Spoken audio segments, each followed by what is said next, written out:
Well, good afternoon, and I guess it's still morning, so we maybe get done this afternoon, and I want to thank each one of you for being here today. And before we talk a little bit about the things that are on our agenda today, I want to thank each one of you for the job you've done this session in covering this historical session. The first time in the history we were tied and spoke with most of you individually. Many of our members have here, and I want to thank you for the excellent job you do in continuing to report here from the Capitol. It's important to the citizens of Oregon. But first of all, I want to just share a little bit about some of the highlights you have in front of you. One of the most important things I think that happened this session, being tied 30-30 split on the House side and a close Senate, is that House Republicans were able to come here and have a strong ability to sit at the table and make a difference for the future of the state of Oregon. In that area, I think if you look at the budgets, and I think Dennis could give you any of the details, if you look at the budgets, that we basically have slowed the growth in spending in the state of Oregon. Most of the budgets are within the within the forecasted revenue, which is still going to be a challenge for our state. The $1.7 billion increase that we forecasted for the future, but the budgets are within that percentage. There's a few exceptions to that where those things had to be prioritized. I would want to say that one of the great things, and I'm sure Matt can give you more of that, Representative Winkard, is the education that reforms. We didn't get new chairs for you to write on. The old school chairs are still here, but we have a future to have new schools and a different type of choice in our state for parents and students that will take a little while for it to really make a difference. But there was that package of 14 bills will have a dramatic impact on the future of our state. The other, I think, really important thing that the state of Oregon citizens can be proud of is the historical agreements that were done on a bipartisan basis on the redistricting, not only on the House side, but the House and Senate side, but also yesterday reaching an agreement for a congressional redistricting plan. I think you have to go back 100 years since the last time that's been happened. That is attributed to strong leadership. We have had 6 new members on the House side, actually 9 new members, but 6 new seats. 5 of those were very strong legal minds, very strong people who kept staying at the table and working in a civil way to get those types of agreements done. And I want to give some credit to Sean Lindsay, who's not here, Representative Lindsay, who worked to help negotiate those as well.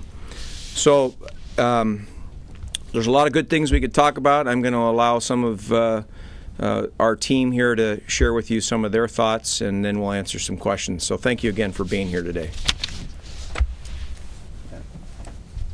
Well, just real quickly on all of the things that Representative Cameron listed were contributed to what I think is a monumental legislative session. Something about the governor that we have and the 30-30 tie in the House led to a situation where we were able to get more done than I think either side believed was possible. And probably, from my standpoint, nothing more critical than the bold reforms that we made on education in this state.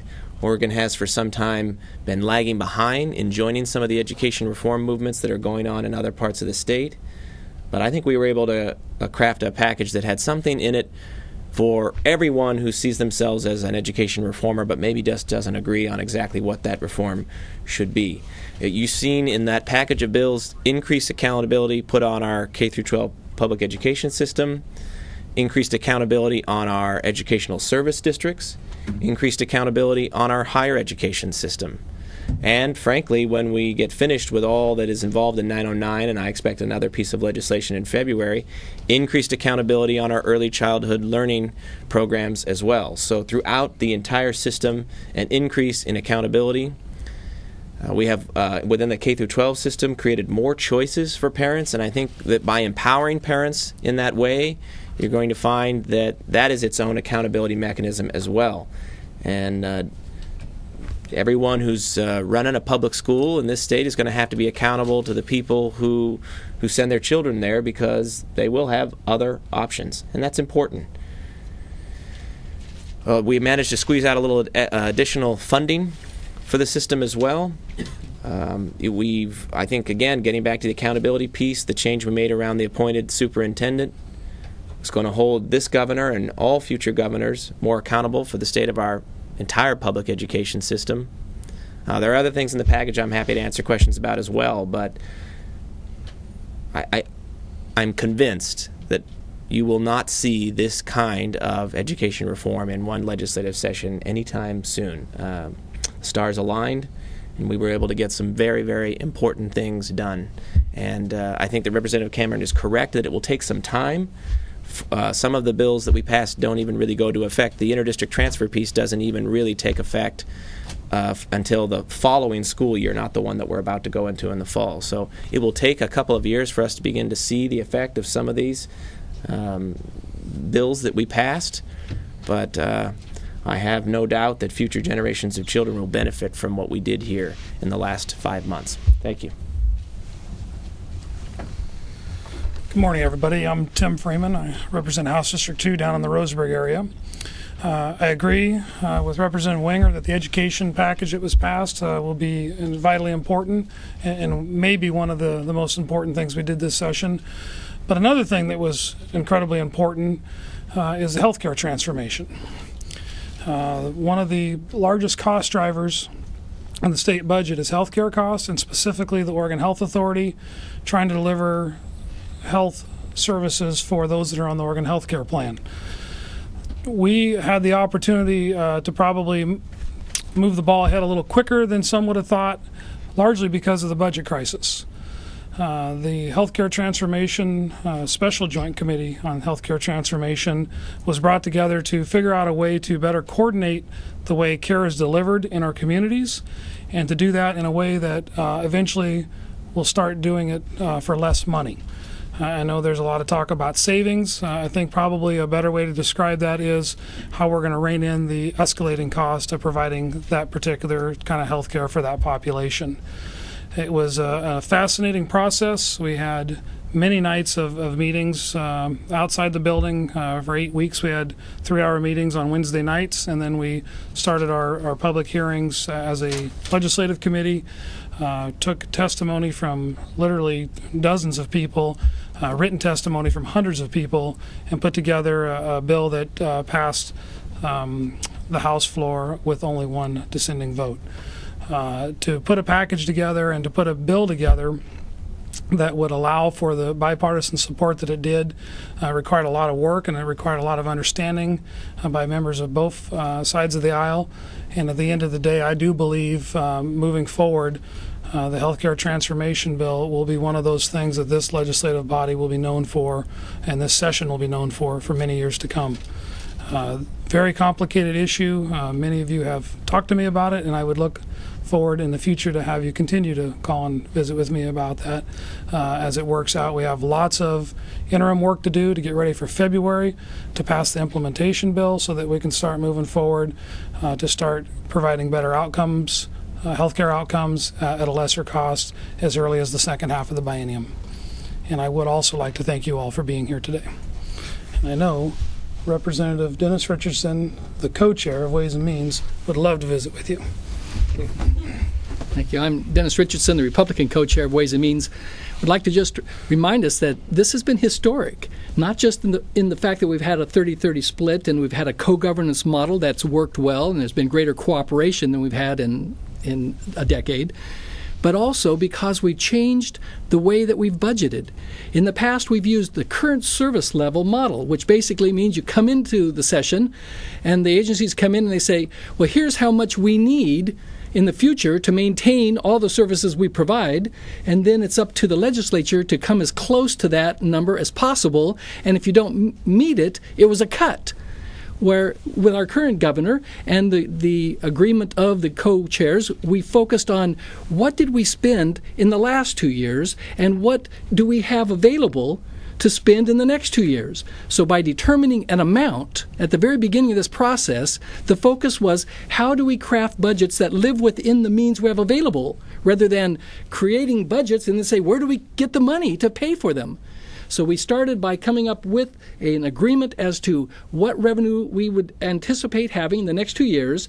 Then we determined a reserve amount, an ending balance that would be there as a cushion in case the revenue forecast somehow might not be accurate. And so with that, we then had an amount left that we could budget to. And that's what we've done. The governor and the legislative leaders are working toward making a change in the way that we budget in the future as well, using a strategic model rather than a current service level model.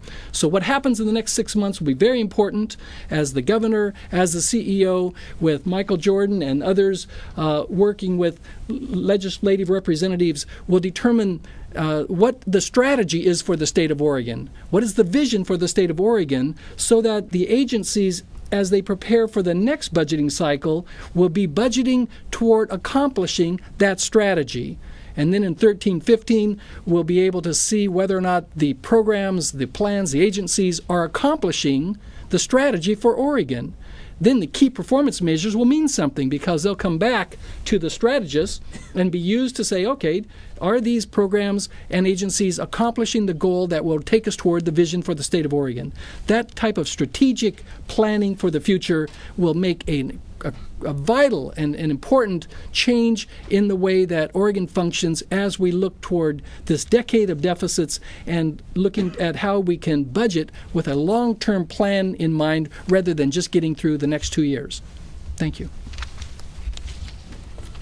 So I just would summarize, there's still probably 179,000 or so Oregonians that are unemployed, and we have a lot of work to do in this state to get the private sector back to work. And one other accomplishment, I think, working with both sides of the aisle back early in session was the Federal Reconnect, where we kept $93 million in accelerated depreciation in the hands of the private sector businesses in the state of Oregon, which we know put some people to work and created some investment in this state.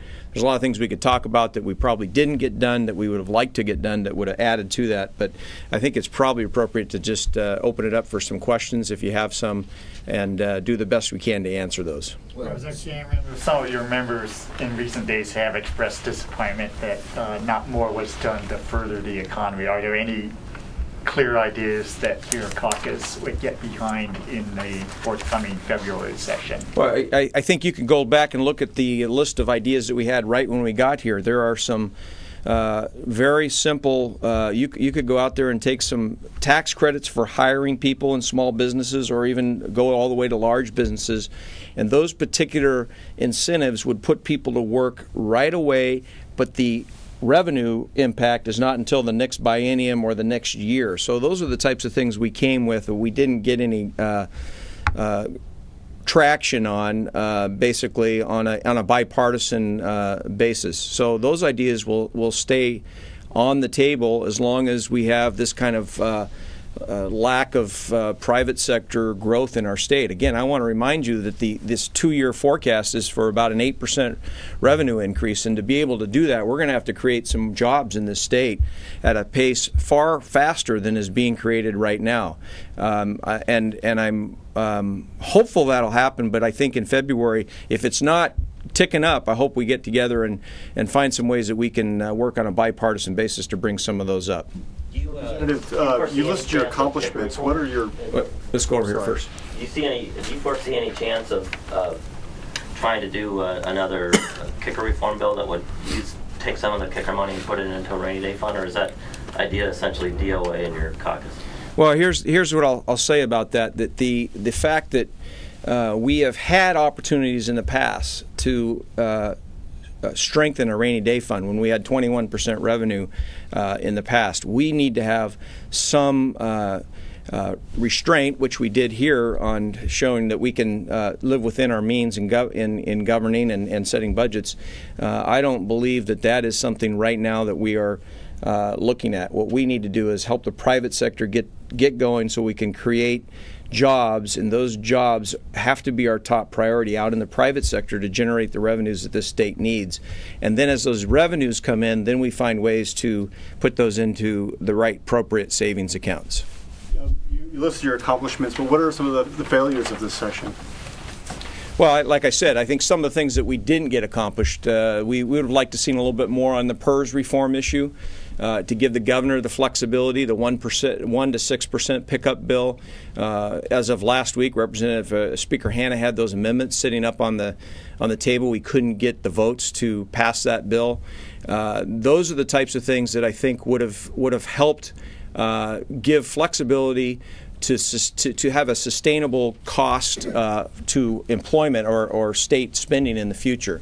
It still wouldn't dictate, but it would give more flexibility. So there's a good one right there that we didn't get done. So that I would consider that something that didn't get done. However, we did make some progress on the 9% out-of-state pickup, which you've been writing about and reading about this last week, and the small amount of difference that'll make. But at least we got some direction and some discussion there. Well, do you think even beyond those two things that you need to move toward even more action on state employee benefits, both on health care and on PERS, or do you see now that primarily being done by the governor through negotiations? Well, the governor obviously has that ability. It's in his hands right now. I mean, he's the one that's got the negotiations to finalize what that is. Representative Richardson, actually, was it you or I think maybe some of our freshmen at the end actually introduced and reintroduced a bill that would have required state employees to pick up 5% of their health care premium, a minimum of $50 and a maximum of $500. And I don't know about all of you in this room, but I imagine most of us contribute to a portion to our health care, as most Oregonian citizens of Oregon do.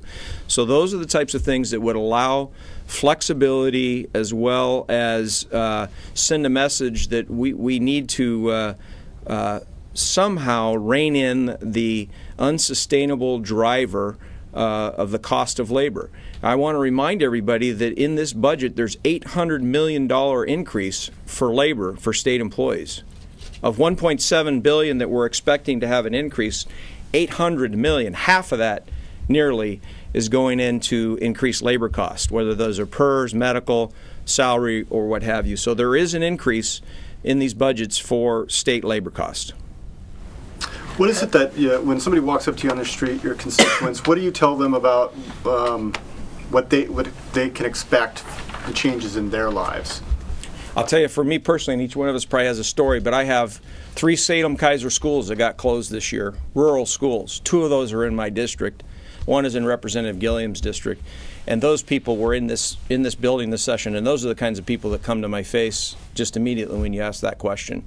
And what I'm going to be able to tell them is that if Silverton, which has a school 1 mile or 2 miles away, Silverton School District has room based on this education package, they will be able to ask if they want to send their kids over to that school, which gives them that small rural opportunity, rural opportunity. That's one of those faces when you just ask that question that comes to me as a citizen that's saying, what about my kids?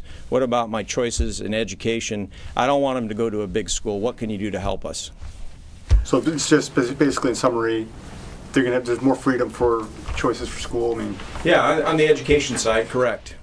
On the business side, I would say we kept $93 million in businesses' hands that was going to be taken out. I would also say that we passed some enterprise zone extension that will hopefully create jobs here in the Salem area where we have enterprise zones over the long haul. Those are the types of small things that you can go back and tell people that we've accomplished. Some will see immediate benefit to that. Some will see long-term benefit to that. I have a question for Representative Wingert on education, if you would. The vast majority of Oregon kids now are in, their public school in their districts, and what they're going to be seeing a lot of are larger class sizes, shorter school years, cuts to various programs. When you talk about the things they did for education, though, for the majority of parents isn't what they're going to see next time is sort of cuts to their school programs, and how do you think they're going to react to that? Well, I think that gets back to the point that Representative Cameron was making about the cost drivers within our system when it comes to health care and the public employee retirement system. The cuts in one of my districts, Sherwood alone, would be unnecessary if they didn't have to pay the increase that they got this notice for on PERS. So just their PERS increase for this next budget was equivalent to all the cuts that they had to make within their district. So we have some cost drivers that this caucus has been banging away at, trying to get some movement on in the legislature that are what are devouring our public sector budgets. We're headed towards up to 25% of our budgets having to go to these kinds of costs, and that's lost services. That is missing teachers, it's missing firefighters, it's things the cities and counties can't do because that's money that has to come off the table right at the beginning of their budget. But still isn't sort of political. I mean, aren't people, without understanding necessarily all that's going to do, aren't they going to see, do you fear that they're just going to see this session as a failure when it comes to education? Because that's the reality they're going to see at the schoolhouse door. I don't agree. I think that there is no one vision of our public school system out there. This package means the world to the people of Gaston. In my district, they have declining enrollment, and they are just a year or two away from having to merge with another district and lose their little rural community school, which is so valuable to them. Their ability to enroll students now from neighboring school districts, just a dozen or 24 students will save that school district. That means everything to the people of Gaston.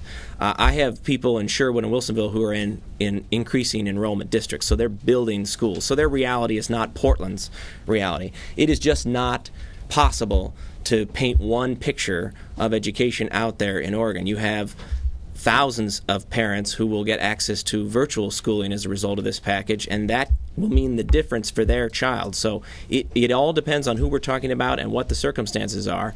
I am convinced that the fact that we're going to increase accountability within the system and increase the kinds of choices that people have will create more satisfaction among our parents about what they see available to them in our public education system. A lot of the Richard, bigger I'd like pieces. to ask a follow-up question on the education issue. Others may have a comment too, but do you think this session shows a change in who the major influencers are, interest groups on education issues, or do you think it's the same old players? I think we did get some movement on that. You heard, some of you were at a press conference a couple of months ago where some members of the Education Committee talked about the panel of no and this just automatic resistance to any change. I made the point at that time that I believe those organizations are fundamentally disconnected from their own members. And I saw that when this package moved, because I heard from just as many people within the system who wanted the package to pass as who wrote in to tell me that they didn't want the package to pass. I think that Oregonians who are simply taxpayers, Oregonians who are parents with children in the system, and Oregonians who are themselves employees within this system in one way or another have basically come together on the idea that we needed change. And I think that is part of what drove this package through. There's a lot of the pieces of legislation, the healthcare transformation, insurance exchange, education investment board require work to be done in the interim, then you come back to the legislature. How involved is the legislature likely to be in those processes, and is it? I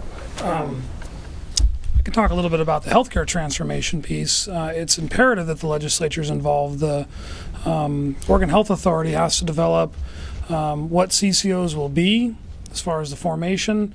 They have to develop global budgeting criteria. They have to develop matrix outcomes.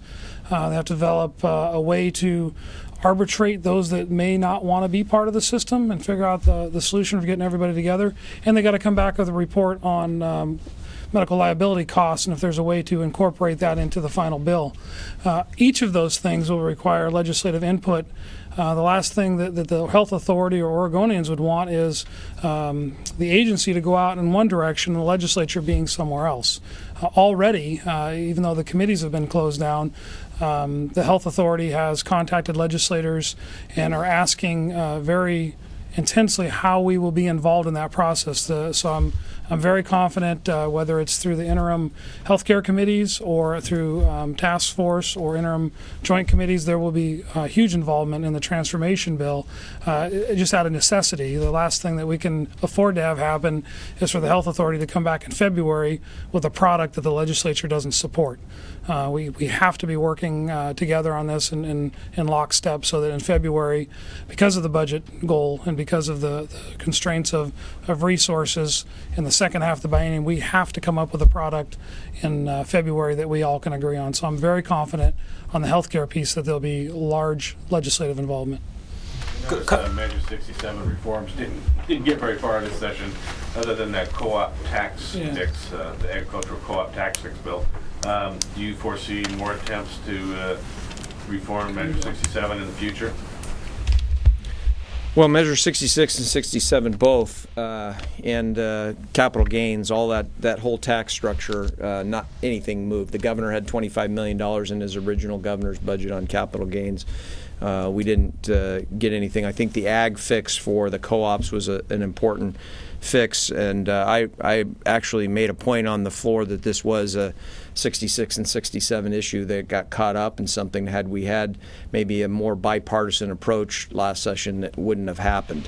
So I believe in the future those things are always going to be, every session you're going to see some sort of discussion and movement towards how are we going to change our revenue structure.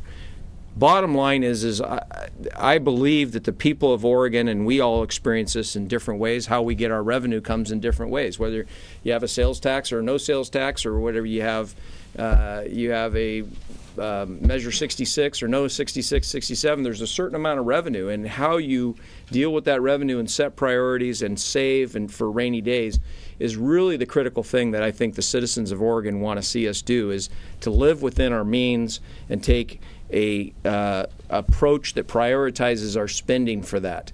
When we can show Oregon for more than just one session that we can live within our means, set our budgets and have priorities that we can invest in the right way, I think maybe you can have a discussion about a bigger picture, but you've got to have the spending under control, and that is the critical component when you're looking at anybody who's going to invest in your business or your government. How are they spending the money? And I think we demonstrated this session with the strong leadership of Dennis Richardson and many others that it can be spent in a very logical, prioritized way without going out and asking for more revenue. All of you mentioned the governor, and could you elaborate a little bit on his leadership and kind of 5 months ago whether you expected that? Well, I would say this, and I won't speak words from Speaker Hanna, but I know the day after the election, the governor called him on his cell phone and said, "Congratulations, you guys did a great job, and we're looking forward to working with you." Obviously, we didn't know then whether the Senate was going to be tied or not, and the House was tied. He has been accessible. He has been engaged. He has listened, and I would say his leadership, whether you put a D or an R by his name, just look at John and his leadership and what he's done this session to bring people together. Oregonians can be proud because he brought us in and he brought the D's in, and as I have personally respect for the governor as the way he's handled this session, and Oregonians should have. He's kept negotiators at the table in a number of different situations. Absolutely, as we have. I mean, there was times where I had people come to me and say, "Hey, it's time to walk away from this deal," and I'd say, "No, go back. No, go back." Redistricting was a really good one. I mean, we had guys who were ready to just give up and blow back, and I just said, "Go back, go back. Stay at the table. We can get this done." And I think that's his attitude. That's been our attitude. And when you put people in a room together and you're bringing everybody in the room instead of leaving somebody outside the room, you get ownership in what you're going to get out of this building. And I think that's what Oregonians saw, is people coming together, working together, and there's ownership and there's some pride involved with the product that we put out this session. Representative Richardson, I don't want to leave you out, but the primary justification perhaps for having annual sessions is to adjust budgets, and I will, given that the legislature will be coming back to do that in February, how that will work, particularly with the $310 million holdback that you have from agency budgets, how that how you envision that working in the February session. Well, this session may be coming to an end, but the challenges that we're going to face in a 6-week session in 2012 are dramatic. We have, in the Oregon Health Authority, $240 million that has been in inadequate funding that has been just moved over to be dealt with in February. There's about $50 million of inadequate revenue to fund long-term care. That hole is just being moved over to be addressed in February of 2012. That, to me, is not a wise approach. The Democrats have decided that we should talk about funding 100% in the first year and then taking a 7% cut for year number 2. Well, if I'm a director of an agency, I wouldn't look in those terms. I mean, how does Max Williams and the prison system take a 7% cut in the second year? And so I'd be looking at, all right, so our funding really is based on 96.5% of what we have had in the past, and that's going to be spread over 2 years. To take this approach is very dangerous because it's assuming that we are on the threshold of a huge recovery.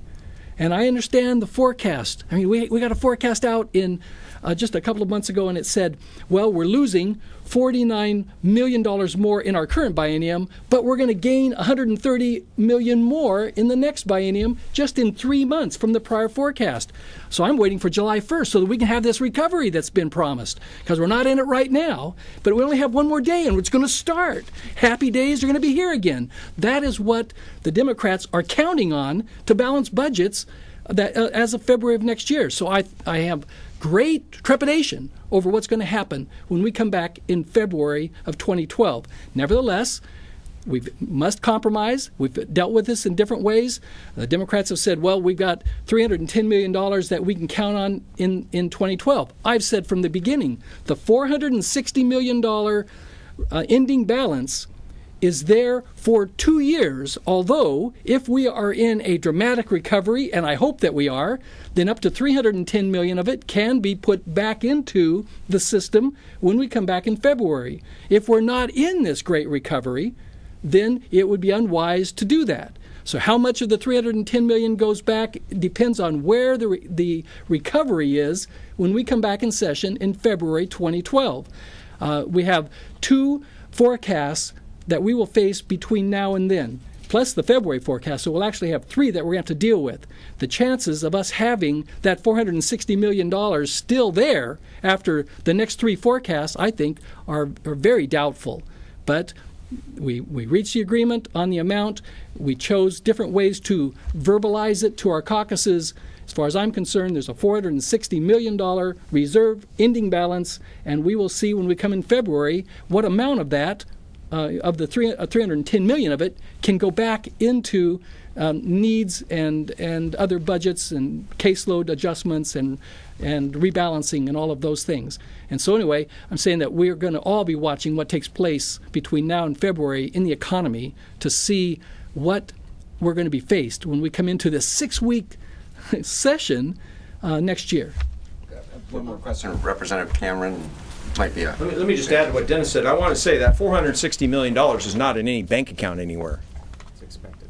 That is an expected revenue forecast. That we don't have $460 million sitting in a reserve account, and I think that's really something we need to help people be clear in their minds. This is something we're looking at in the future.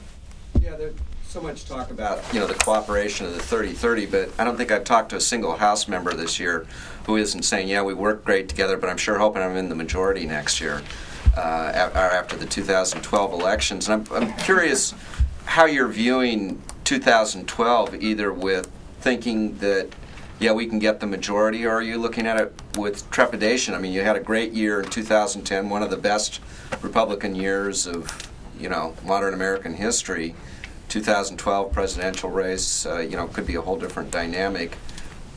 How are you viewing that? Like I said, are you seeing it with trepidation or actually feeling pretty good about it? Here's how I live my life, one day at a time. We're working our butts off to do the right thing for the people of Oregon while we were here the last 6 months. And I think we did a darn good job. We're going to sine die today, and we're going to go out of here, and we're going to continue to do that for the people of Oregon. What happens in 2012 is something that's going to happen in 2012. We're going to work our darndest off to tell the people of Oregon how we think we should be able to create private sector jobs and really continue to keep the state on a sustainable budgeting track for the people of Oregon. There's nothing better than a good job to eliminate a lot of the problems that we have in this state. We believe that our agenda would do that. We will continue to push that agenda forward. What happens in 2012, I'll tell you this, if I'm still here in 2012, which I hope to be, we will not forget how we worked together during this session. And I think that is something that those of us that are standing right here know how to do. We know how to involve people. We know how to bring them into the room and say, what are your ideas? Let's get this thing going. So regardless of the numbers in 2012, those of us that are standing here right now will be working together with whoever the people of Oregon send here to do the best thing for the people of Oregon. Representative Cameron, first I appreciate all of you folks being accessible and available, not just now, but much more accessible than legislators in other states. But I'm trying to make sense. Everybody's declaring victory in this session. You know, House, Senate, Ds are.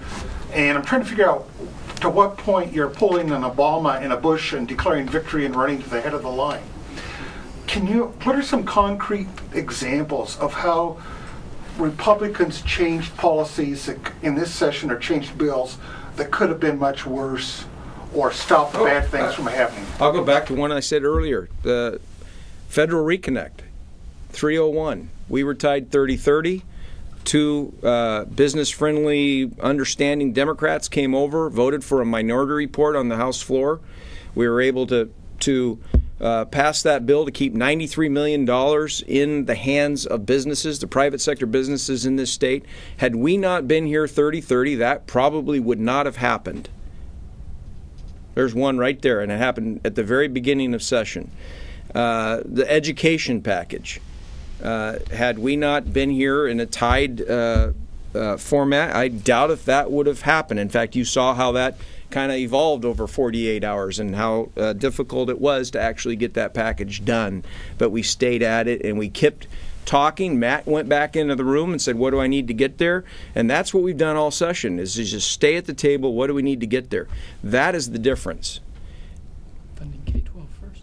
Funding K-12 first, yeah. Back in April, we put out a K-12 budget. It hasn't happened since 1995.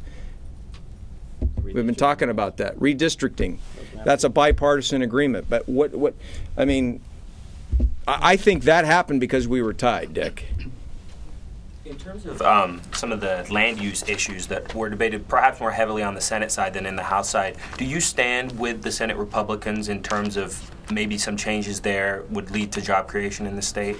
Yeah, absolutely. One of the biggest disappointments that hasn't passed is the regional land use bill down in southern Oregon that would have been a great move for the state of Oregon to really have some regional planning and taking some reins off to develop some land and do some things that would have been very productive for job creation. Again, even if you pass that bill today, how long does it take to put the gears in place to move it? And so that's the disappointing thing. We didn't pass it. We have 179 people unemployed. How many of those are in southern Oregon and Bend and places that really could use some great stimulus?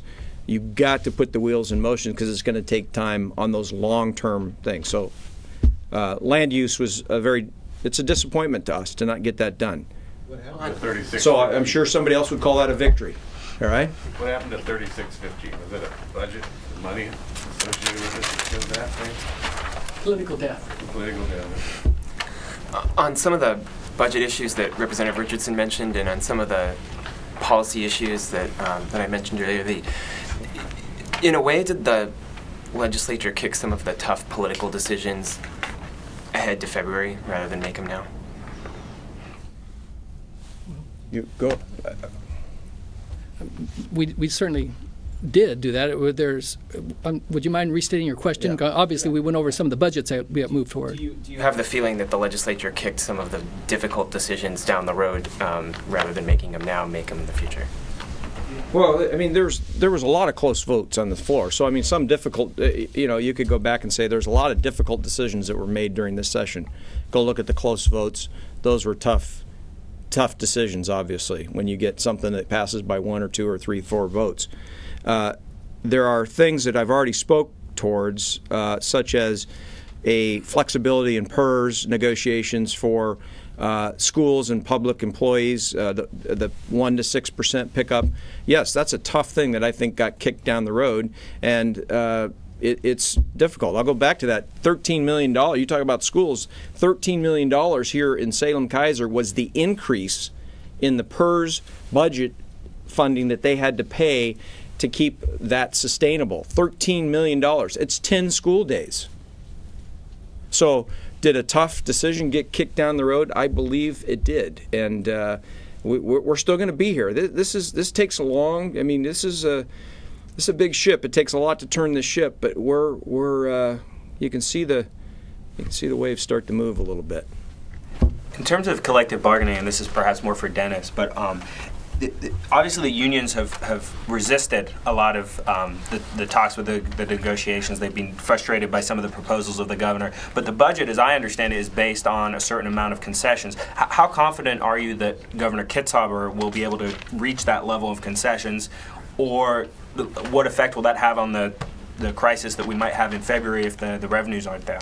I'm afraid that the collective bargaining that is going forward is going to aggravate the financial problems that the agencies are facing.